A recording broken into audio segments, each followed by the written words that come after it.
This is Oman FM.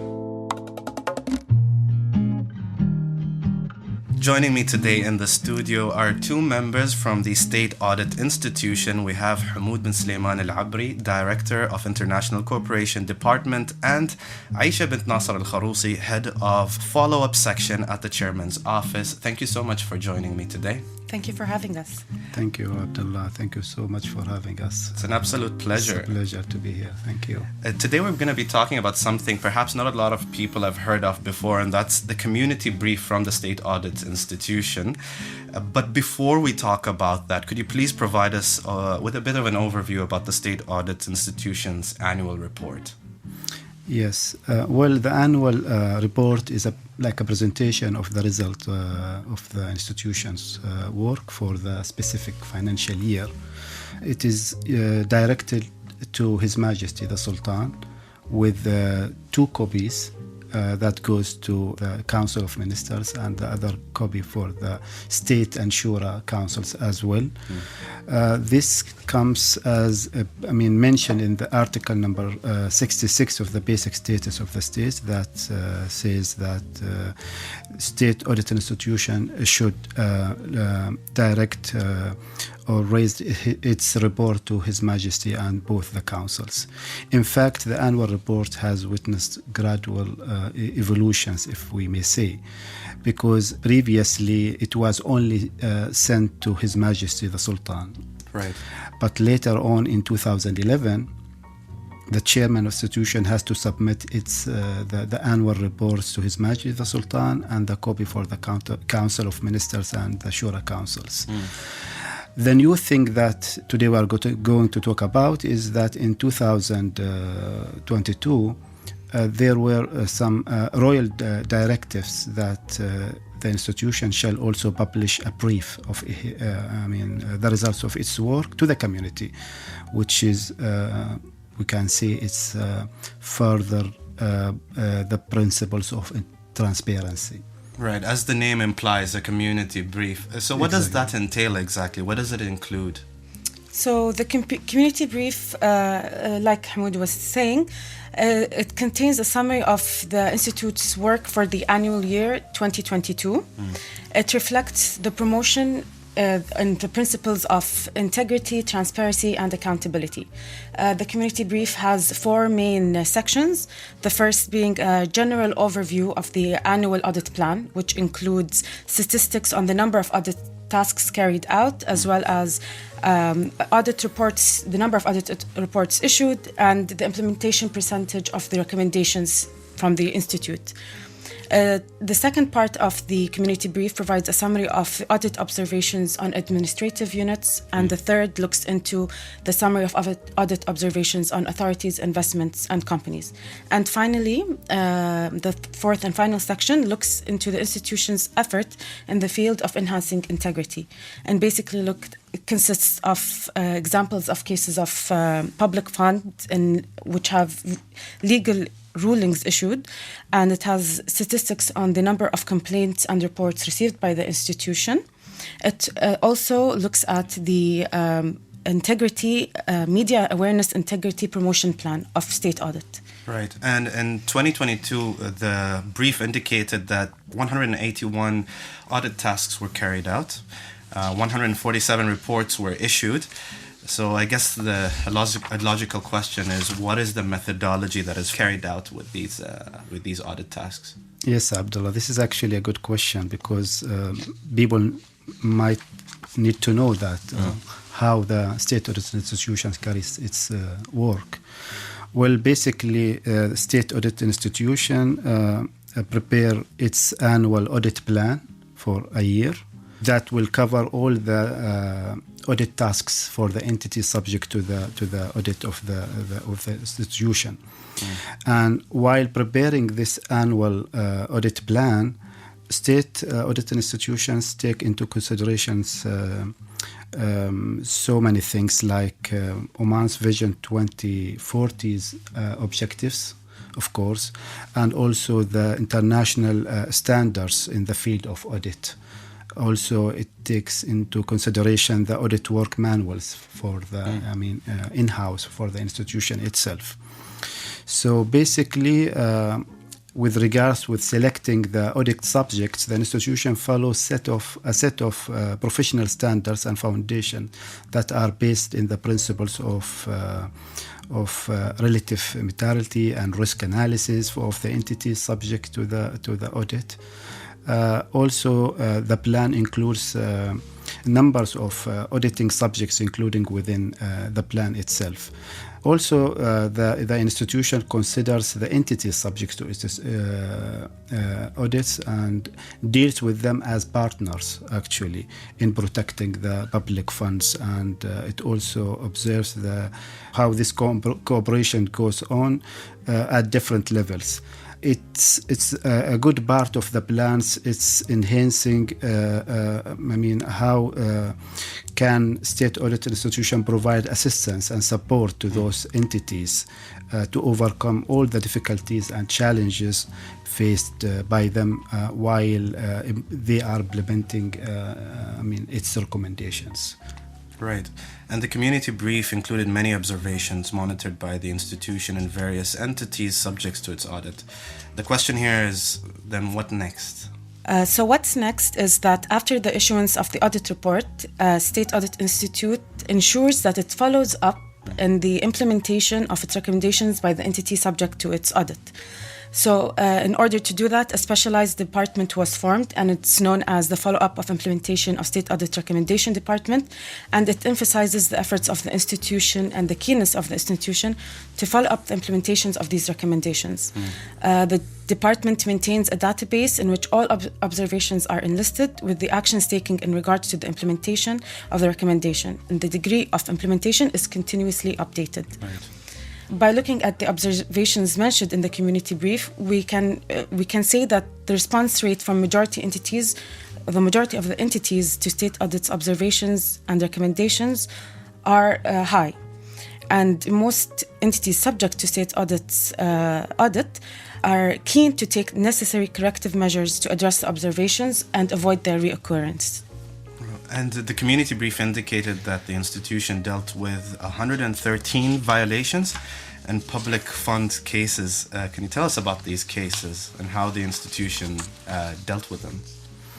Yes, as you mentioned, that the State Audit Institution dealt with 113 financial and administrative irregularities. We call them irregularities, and this number was dealt with during the 2022. 14 cases of which were referred to the public prosecution, and 32 cases still under investigation and evidence gathering stage. 67 cases of them are of previous years before the court. Still, they are before the court. Now, if we are talking about these irregularities and criminal suspicions or offenses, we have varied types or different types of cases. Like we have forgery of official documents. We have also information fraud in government data. We have bribery. We have abuse of positions, and also we have cases of failure to perform job duties.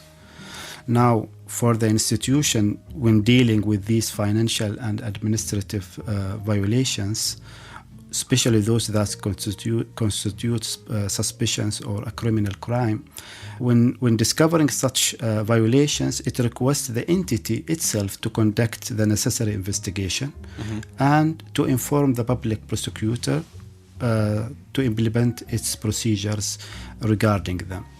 And the entity, on the other hand, must report to the institution with the measurements or measures taken within 2 weeks from the date of notification. That's fantastic. So there is accountability for such violations. Exactly. And there is a follow-up as well. Yeah. From the institution. That's very optimistic. Thank you. The community brief also provided statistics on the number of complaints and reports received during the year 2022. Can you tell us about these statistics and how the institutions deals with them?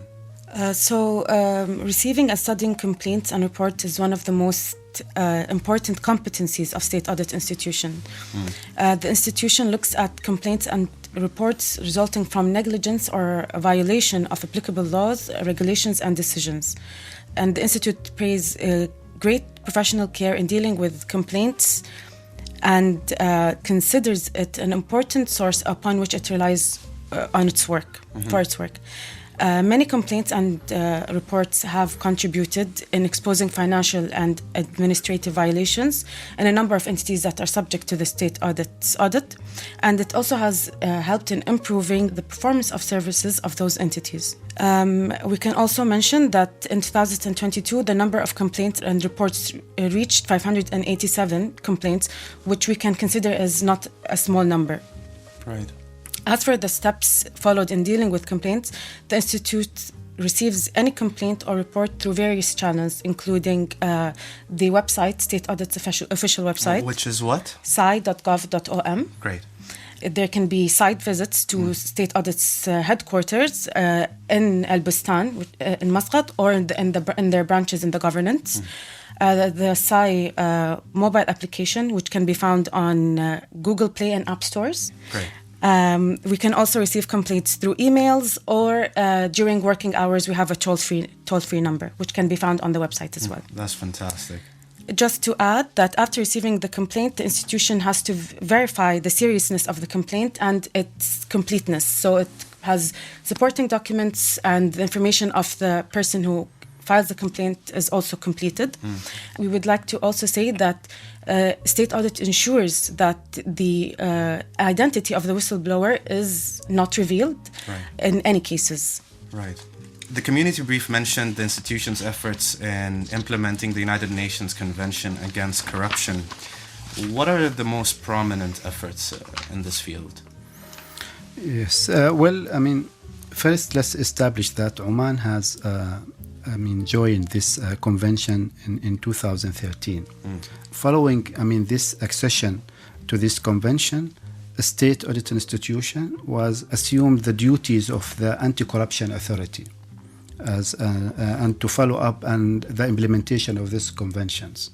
So by this duty, there are so many things has been done by the State Audit Institution as an anti-corruption authority. For example, Oman has completed a peer review of the implementation of this convention. During the first and the second review cycles, we have cycles of reviewing. Peer review, countries reviewing Oman, for example, and Oman also reviewing another country. So in 2015 and 2018, we finished the two cycles of peer review. And the legislative status of Oman was actually praised by the reviewers in terms of its compatibility and within or with most requirements of the United Nations Convention. Also to add that the review process also contributed in identifying deficiencies in some legal aspects and legislations. And legislations were issued to address those deficiencies, and some of them are being studied. Perhaps the most prominent efforts in this aspects is the completion of the Oman's national plan to enhance integrity for the period 2022 to 2030. The State Audit Institution has finished this national plan, and it was approved by the esteemed Council of Ministers. Also, last month in September, the institution organized an executive workshop for the plan, with the broad participation of officials within the governmental units, and also some military representatives and civil society as well, to clarify the shared roles and responsibilities to put this plan into practice. The brief indicated that you're involved with many awareness programs in this regard. What is the role of the institution here? State Audit has devoted considerable attention in conducting awareness programs, activities and seminars for the community and various public and private institutions with the aim of enhancing integrity and establishing the principle that the protection of public funds is everyone's responsibility. State Audit Institution prepares an annual media plan in which in the year 2022, the number of awareness programs implemented were 259 in various forms, such as radio and television programs, press releases, seminars and lectures, digital and printed awareness releases. And State Audit did not just limit its programs to the entities subject to its audit. It also conducted programs to other governmental institutions and private companies and individuals who wanted to learn more about the role of state audit. And this is important so we can enhance the belief that protecting the public fund is everyone's responsibility and it can be achieved collectively. For our listeners, where can they go to get this brief? Yes, the brief was launched on the 2nd of October, and it could be easily found in the State Audit Institution website. It is sci.gov.om. And also it can be found on all the social media accounts of the state audit institutions. So just you need to go to those websites and channels, and you can easily find it. Search for State Audit Institution Oman. Yes, exactly. Fantastic. Before we end this interview, is there anything that we missed that you would like to add? Thank you first, Abdullah, for this interview, and to your dear listeners. I hope your listeners can go and read about this community brief because it is meant to be for them. I hope they can learn more about State Audit Institution's work, and I hope they will be encouraged to be part of the auditing process in Oman. And also we are very thankful to media because we believe in State Audit Institution that media is a good partner for us. So being here today is like a translation of this partnership. So thank you again, and thank you. It's an absolute honor. I think the work you guys are doing are very, very important in order to maintain accountability and fight corruption throughout the Sultanate. So I really appreciate having you guys here and making the time for us. Hamoud bin Sulaiman Al-Abri, Director of International Cooperation Department, and Aisha bint Nasser Al-Kharousi, Head of Follow-Up Section at the Chairman's Office. Thank you so much. Thank you for having us. Thank you. You're tuned into Oman's national English radio station, Oman FM.